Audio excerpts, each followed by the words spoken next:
बच्चों, प्यारे बच्चों, आज हम 8वीं कक्षा की पुस्तक भारत की खोज के प्रथम अध्याय अहमदनगर का किला का अध्ययन करेंगे। मुझे आशा आप इसे ध्यान से सुनेंगे।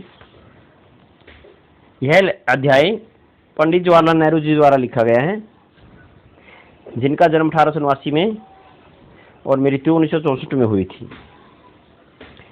इस किताब में भारत की खोज में पंडित जवाहरलाल नेहरू जी ने अपने अनुभवों को लिखा है।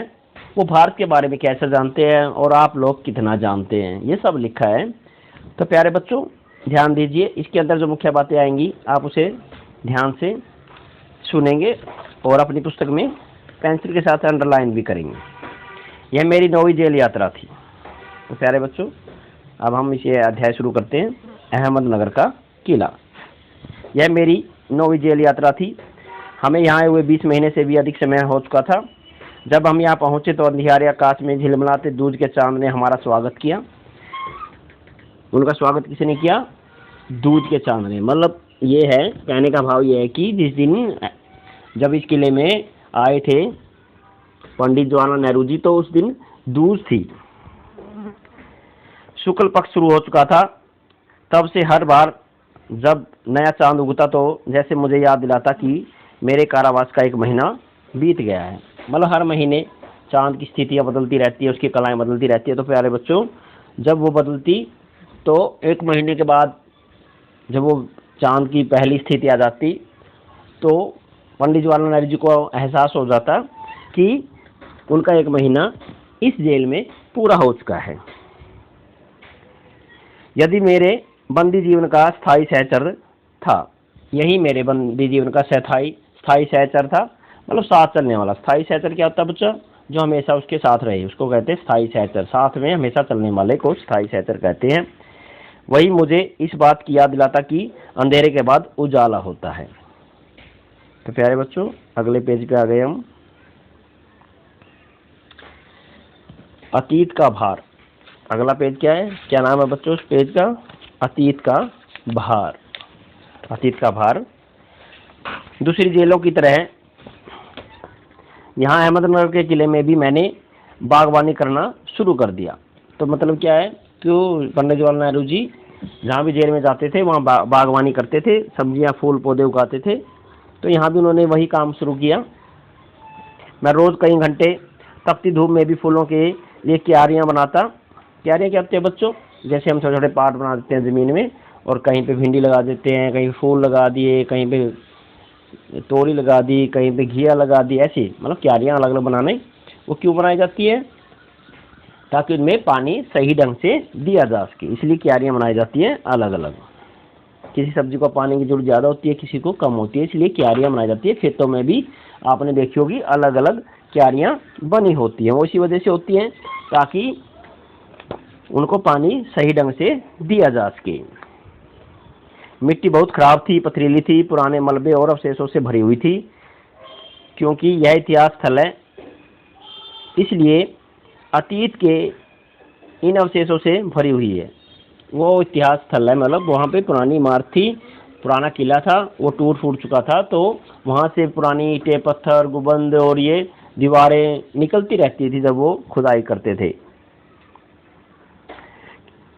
कई युद्ध और राजमहलों की दुर्भी संधियां देखी है। इस महल ने बहुत सी संधियां देखी हैं और बहुत से युद्ध देखे हैं। यहाँ का इतिहास बहुत ही पुराना नहीं है। घटनाओं की दृष्टि से इसकी कोई विशेष अहमियत भी नहीं है, पर इसमें जुड़ी एक घटना आज भी याद आती है। यह घटना चांद बीबी के नाम की एक सुंदर महिला के साहस की कहानी है, जिसने इस किले की रक्षा के लिए अकबर की शाही सेना के विरुद्ध हाथ में तलवार उठाकर अपनी सेना का नेतृत्व किया। पर अंत में उसकी हत्या उसके अपने ही एक आदमी के हाथों हुई थी। तो क्या हुआ बच्चों, यहाँ इस किले की जो रानी थी वो चांद बीबी नाम था उनका। उन्होंने इस किले की रक्षा के लिए अकबर की सेना से टक्कर ली थी, लेकिन उनके अपने ही आदमी ने उनको धोखा दिया और उनकी मृत्यु हो गई। खुदाई के दौरान हमें जमीन से सतह के बहुत नीचे दबे हुए प्राचीन दीवारों के हिस्से और कुछ गुंबदों और इमारतों के ऊपरी हिस्से भी मिले। और उनको जब खुदाई कर रहे थे तो दीवारों के, गुंबदों के ऊपरी हिस्से निकलने शुरू हो गए थे।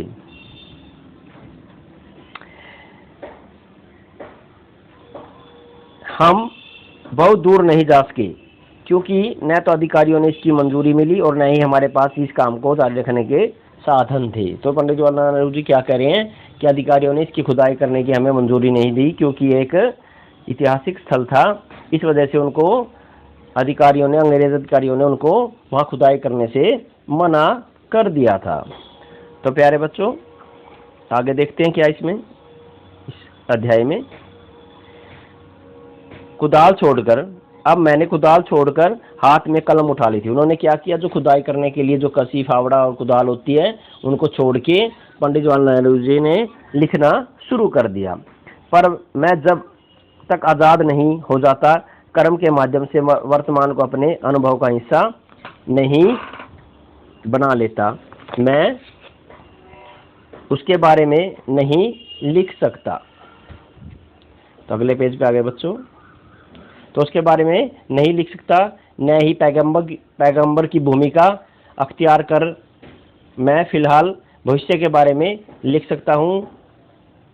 बचा रहता है अतीत, पर मैं उसके बारे में भी किसी इतिहासकार या विद्वान की तरह विद्वतापूर्ण शैली में नहीं लिख सकता।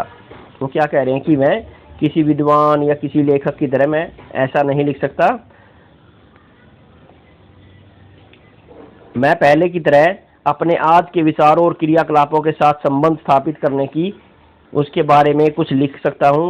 गेटे ने एक बार कहा था कि इस तरह का इतिहास लेखन अतीत के भारी बोझ से एक सीमा तक राहत दिलाता है। उन्होंने कहा था कि जो हम गेटे जी ने कहा है कि इस तरह का लेख क्या करता है, हमारे जो ऊपर जो बोझ बना हुआ है हमारे अतीत की परंपराओं का, हमारी रीति रिवाजों का, उससे हमें निजात दिलाता है, हमें उससे छुटकारा दिलाता है, हमारे बोझ को कम करता है। अतीत का दबाव, अगला पॉइंट क्या बच्चों, अतीत का दबाव। दबाव भला हो या बुरा दोनों तरह अभिभूत करता है। कभी कभी यह दबाव दमघोटू होता है, खास तौर पर उन लोगों के लिए जिनकी जड़ें बहुत पुरानी सभ्यताओं से होती है, मसलन भारत और चीन की सभ्यताएं। मतलब क्या कह रहे हैं इसमें पंडित जवाहरलाल नेहरू जी की, जो हमारी भारत की सभ्यता है और चीन की सभ्यता सबसे पुरानी सभ्यता है।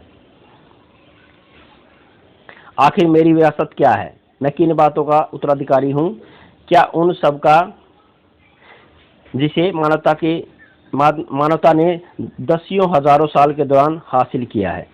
मतलब हजारों साल से हमारी जो सभ्यता बनी है उसको हमारी लोगों ने अभी तक बचा के रखा हुआ है।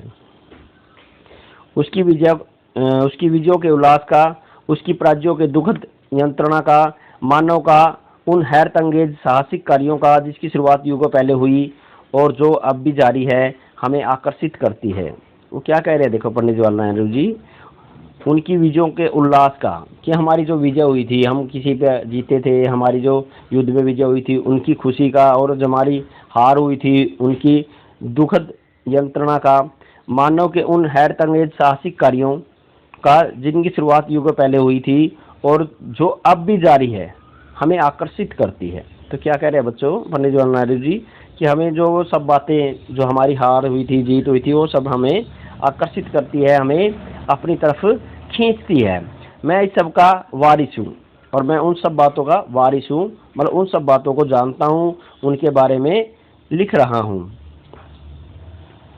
साथ ही उन सब का भी जिनसे पूरी मानव जाति की साझेदारी है। हम भारतवासियों की विरासत में एक खास बात है जो अनोखी नहीं है, क्योंकि कोई व्यक्ति औरों से एकदम अलग नहीं होता। अलबत्ता एक बात हम लोगों पर विशेष रूप से लागू होती है जो हमारे रक्त और मांस अस्थियों में समाई हुई है। इसी विशेषता से हमारा वर्तमान रूप बना है, हमारा भावी रूप बनेगा।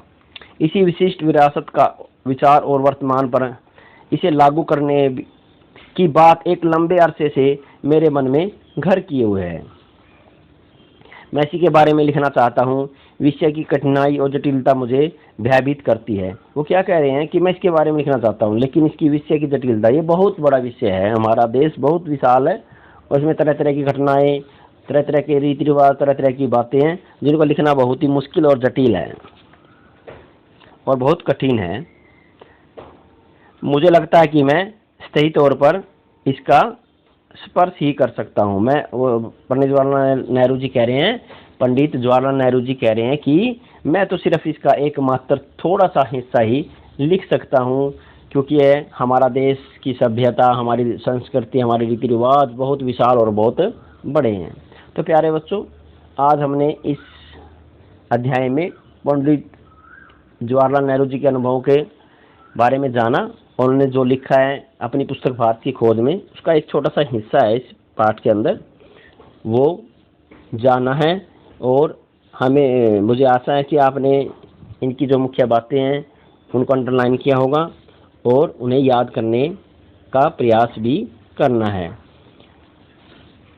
तो आज के लिए बस इतना ही बच्चों। आपका दिन शुभ हो।